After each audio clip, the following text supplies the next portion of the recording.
Look at me for a moment. Real relationships are not built on chasing someone down, begging for attention, or trying to prove that you're worthy of love.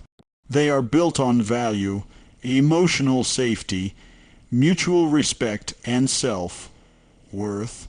And there comes a moment, subtle, unexpected, but powerful, when the avoidant who once pulled away, who hid behind distance and guarded their heart like a fortress, begins to feel something shift inside them, not because you pushed harder, not because you tried to convince them, not because you waited with desperation, but because your presence speaks louder in your distance than it ever did in your pursuit.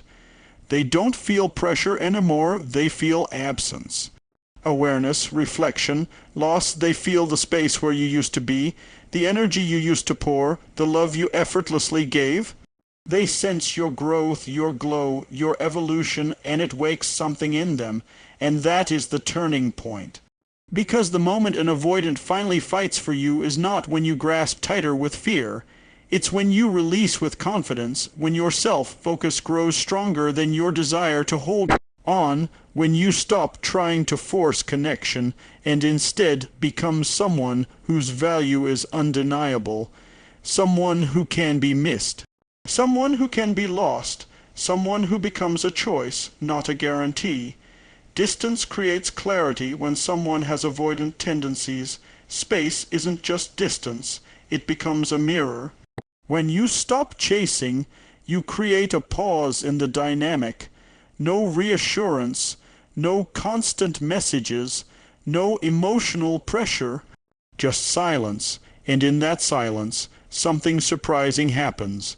Their nervous system calms, their defensiveness lowers, and their mind finally has room to reflect on what you meant to them.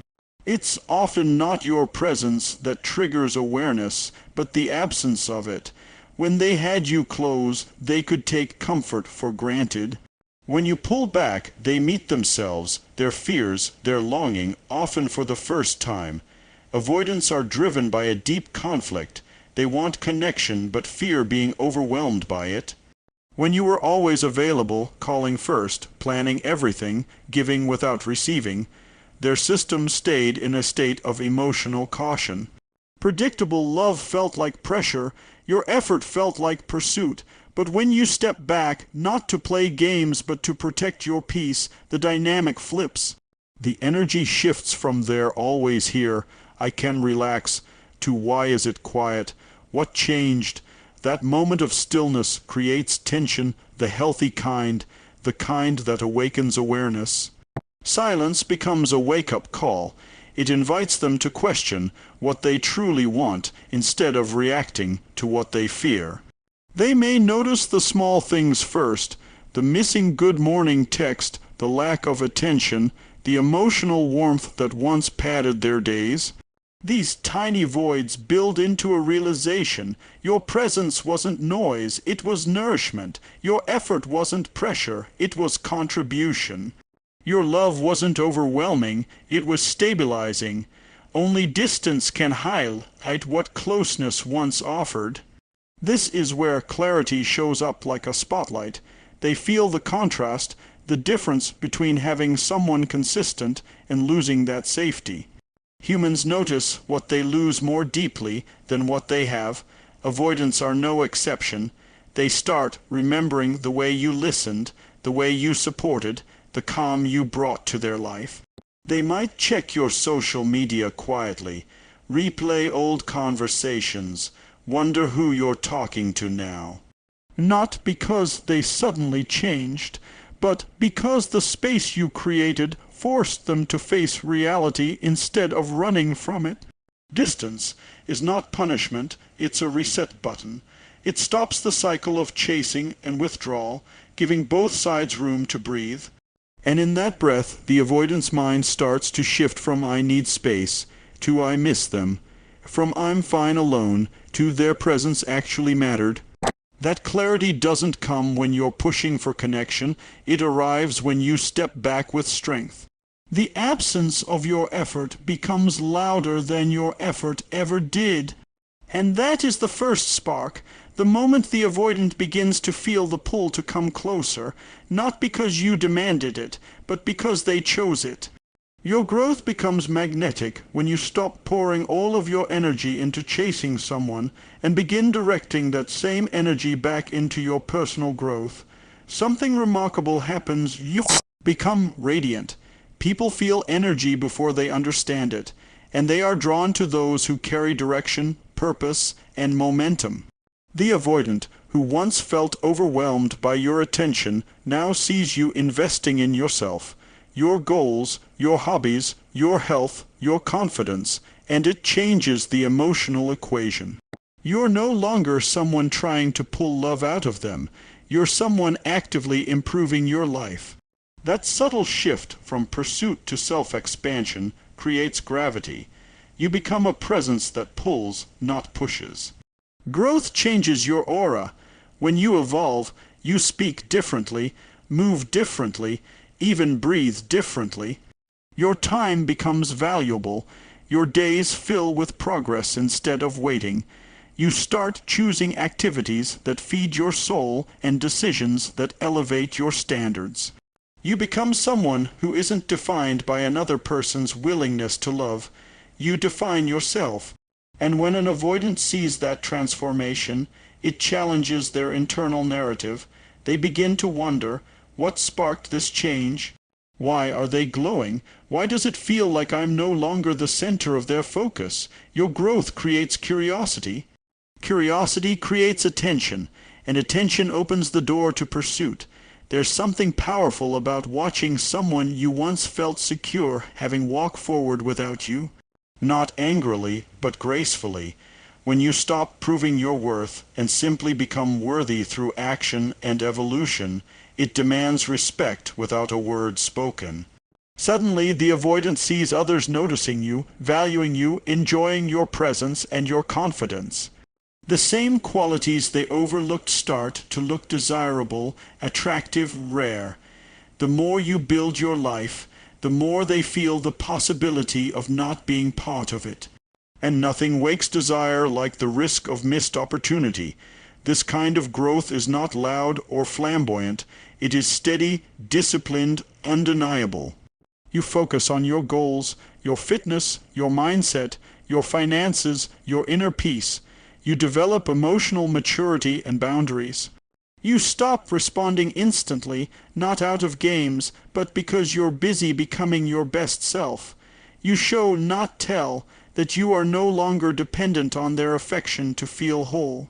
And independence is attractive. A person who can stand alone becomes someone worth standing beside. Your value rises in the eyes of others, and the avoidant can't help but notice.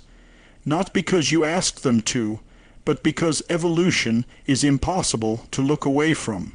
In the end, growth is the most magnetic form of self-love. It sends a silent but powerful message. I want you, but I don't need you to be complete. That energy shifts the dynamic entirely. Instead of you chasing, they begin to move toward you. Instead of pulling away, they watch you with renewed interest. Instead of assuming you will always be there, they start questioning how long they have before someone else recognizes the gem you have become. Your improvement becomes the catalyst not to manipulate them, but to honor yourself. And often, that is the exact transformation that makes an avoidant stop running and start reaching out. Because people fight for what aligns with growth, not what demands it. Emotional safety opens their heart. Avoidants don't run because they don't care. They run because connection feels like surrender, vulnerability feels like risk, and love feels like a door they're afraid to open.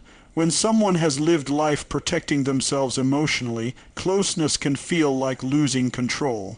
But when you stop trying to force connection and instead create an atmosphere of emotional calm and acceptance, something inside them relaxes. Walls that once felt necessary begin to loosen. They realize love doesn't have to mean pressure, obligation, or loss of freedom. It can feel like space to breathe, not a cage. Emotional safety becomes the key that unlocks a heart that once stayed guarded. Safety isn't built through convincing words. It's felt through consistent energy. It's shown through presence without demand, through listening without trying to fix, through communication without accusation. When you hold space instead of trying to pull them closer, they feel respected. When you respond, not react, they feel understood. And when you stay grounded in your own value, they sense stability rather than neediness. Avoidants open up slowly, like a door cracked rather than swung wide, but every inch forward happens when they realize you're not trying to take anything from them, you're simply offering connection without force. For someone who fears intimacy, safety is more powerful than passion. Passion ignites, safety sustains. Passion excites, safety invites. You may not see the change immediately. They might still take time to respond, still hesitate to express feelings, still seem distant, but internally they're evaluating. Is this person safe enough to trust? Will they judge me if I open up? Can I express myself without losing myself? Every time you show patience instead of pressure, calm instead of control, you become a person they can return to. Not because they must, but because they want to. Safety removes the fear that closeness equals pain. You'll notice subtle shifts first. They might share more than usual. They might initiate conversations quietly. They may start revealing things about their past, their worries, their vulnerabilities, pieces of themselves they never give easily. It won't be loud or dramatic. It will be gentle, gradual, like a flower opening one petal at a time. They might tell you about a childhood memory, a fear they never voiced, or even their confusion about feelings. This is not withdrawal, it's progress. This is how avoidants love, not all at once, but step by step, as safety softens their internal alarms. And with each small opening, connection deepens. Emotional safety is not about making yourself smaller. It's about being grounded, stable, and welcoming without self-abandonment. You don't chase them into closeness. Your presence pulls them toward it. The more they feel, they won't be punished for needing space. The more they seek closeness on their own. The more they feel accepted as they are, the more willing they become to grow with you. This is the moment the avoidant begins to fight, not through grand gestures, but through effort, consistency, and vulnerability. Because when love feels safe, even the most guarded heart finds courage to step forward. They feel you can walk away. There comes a moment, often quiet, subtle, unexpected, when the avoidant senses something they never believed possible. You might actually leave. Not through threats, not through dramatic exits, but through a calm shift in your energy. You're no longer chasing, waiting, or proving your worth. You live your life, you move differently, you respond slower, not out of anger, but out of fullness. You no longer orbit around them, you rotate around your own purpose, and that energy is felt. When an avoidant realizes that your world doesn't collapse without them, the comfort of your presence transforms into awareness of your value. Loss becomes a possibility instead of a theory. Avoidants often feel safe when they believe you will always stay. The certainty of your effort gives them room to keep distance, but when you step back with confidence instead of resentment, you break the pattern. You show, not tell, that you are capable of choosing yourself. And that is when their mind begins to shift from avoidance to action. They start to feel a subtle fear, not the fear of closeness, but the fear of losing what once felt guaranteed. And fear of loss is a powerful motivator. It wakes the part of them that cares even if they never voiced it. It brings emotions to the surface they tried to suppress. In that moment of recognition, they replay memories. They think of the times you supported them, cared for them, showed up when others didn't. They remember your patience, your warmth, your devotion, things they didn't fully appreciate, when they felt secure in having them. They notice the absence of your effort like quietness after music. It's not dramatic, but it's felt. They may question themselves. Why does it bother me that they're drifting? Why do I care now? Was their presence more important to me than I realized? These thoughts create emotional friction, and friction creates movement. That's when effort begins to appear. Not always with grand declarations, but with behavior. They check in more. They respond faster. They ask how you're doing instead of waiting for you to ask first. They hint at plans, initiate conversations, try to reconnect even if awkwardly. Maybe not smoothly. Avoidants rarely return with polished vulnerability, but the effort is there, raw and human. It's a quiet fight, but it's real. They don't do this for people they're indifferent about. They do it when they fear losing someone who matters. You stepping back becomes the catalyst that pushes them forward. Understanding your value is the moment they choose to fight instead of flee. Not because you convinced them, but because they realized it themselves. You walking away, even emotionally, opens their eyes. You stop being a constant option and become a potential loss, and loss forces clarity. They begin to see you not as someone who needs them, but as someone they could lose. And for an avoidant, that realization is the turning point. It is the spark that breaks the cycle of distance and ignites the desire to hold on, to show up, to protect the connection they once kept at arm's length. Your absence becomes the teacher their heart listens to. You stop begging for love and start becoming it. There is a powerful shift that happens when you stop waiting for someone to choose you, and you choose yourself instead. You no longer chase validation. You no longer beg to be understood. You no longer sacrifice your peace for connection. You realize that love is not something you extract from another person. It is something you cultivate within. When that realization lands, your energy transforms. You no longer look toward them with longing, but with clarity. You are not asking them to fill your empty spaces. You are filling them yourself. That is when confidence replaces desperation and self-worth replaces dependency. Becoming love means you embody the qualities you once sought in others. You nurture your emotional health. You honor your boundaries. You build a life that excites you, expands you, fulfills you. You start caring for your mind, your body, your dreams. You speak to yourself with kindness. You become someone you're proud to wake up as. This kind of inner transformation is not loud, but it is powerful. It creates an energy that others feel even from a distance. Love, when rooted within, shines through your actions, your tone, your presence.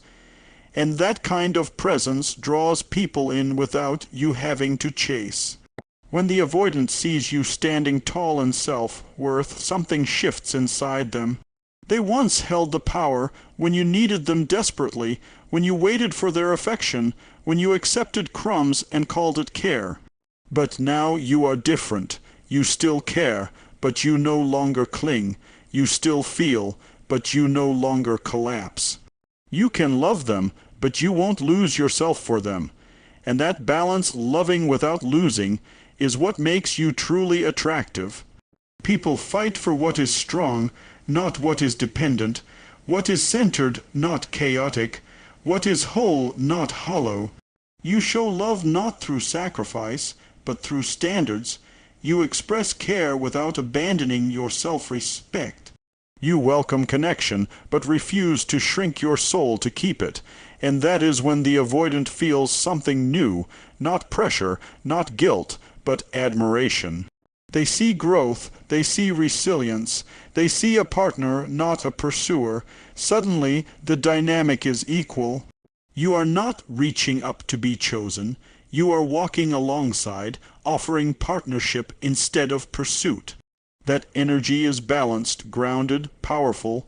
It sets a tone that says, I am here because I want to be, not because I fear being alone. This self-led presence is what often awakens the avoidant's willingness to fight. When you stop begging for love and start being it, you become someone worth choosing, not because you demand it, but because your life reflects it. You stand as someone who can walk away, yet chooses to stay with strength. Someone whose heart is open, but whose boundaries are firm. Someone who is willing to love deeply, but unwilling to lose themselves in the process. And that is the moment everything changes. The avoidant doesn't just return, they show up differently. Because now, they're not trying to be your entire world. They want to be part of it.